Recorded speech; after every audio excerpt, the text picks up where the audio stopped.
শুভ সন্ধ্যা। তো এখন তো শুভ সন্ধ্যা বলা ঠিক হবে না, তাও আমি বললাম।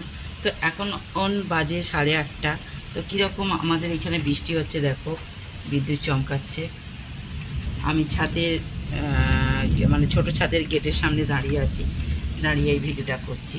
তো আজ আমি অনেক দিন পরই আবার ভিডিও করছি আরেকটা। তো আজকে রাত্রিরে ডিনারে কি করব সেইটাই তোমাদের সাথে শেয়ার করছি, চলো। তো দেখো এইখানে আমি 3টে ডিম নিয়ে নিয়েছি, আর এইখানে কিছু কাঁচা লঙ্কা আর পেঁয়াজ নিয়েছি, আর এইখানে একটা ব্যাটার তৈরি করে রেখেছি। তো এর মধ্যে আছে 1 কাপ সুজি আর 2 কাপ আটা, আর এইখানে একটা প্যানের মধ্যে একটু আলু সিদ্ধ করতে দিয়েছি। তো আমি কি বানাবো, এখানে 3টে ডিম ফাটিয়ে নিয়েছি। এইবারে এই যে পেঁয়াজ আর লঙ্কা কুচোনো ছিল, এগুলো আমি এর মধ্যে দিয়ে দেবো, দিয়ে একসাথে এটা ফাটিয়ে নেবো, মানে ফেটে নেবো।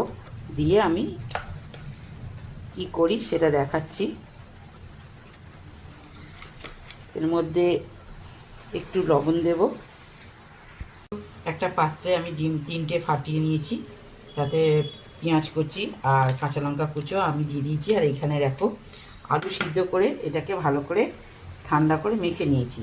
এবার আমি এর মধ্যে একটু এই সানরাইজ সাই গরম মশলা দিয়ে দেবো, যাতে গন্ধটা ভালো লাগে। তো বেশি দেবো না, এইটুকুই থাক। আমার এই ব্যাটারটা তৈরি হয়ে গেছে।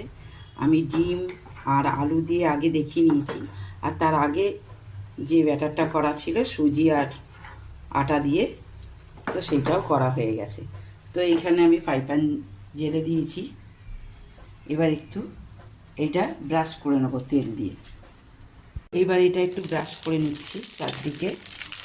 তেল আমার গরম অনেকটাই হয়ে গেছে ফ্রাই প্যানটা, তার জন্য তেলটা দেওয়া মাত্রই গরম হয়ে গেল। তো এইবার এক এক করে এগুলো দিতে থাকবো, চারদিক মাখিয়ে দিলাম। বেশি তেলও লাগে না এইটাতে। তো এর মধ্যে অনেক সবজিও দেওয়া যায়। তো যেহেতু আমার ঘরে অতটা সবজি এখন নেই, তো ঘরে যা ছিল সেইগুলো দিয়েই আমি এটা বানাচ্ছি।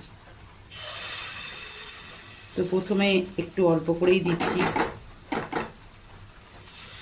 দিয়ে এটাকে ঘুরিয়ে, বেশি বড় করব না, ছোট ছোটই করব।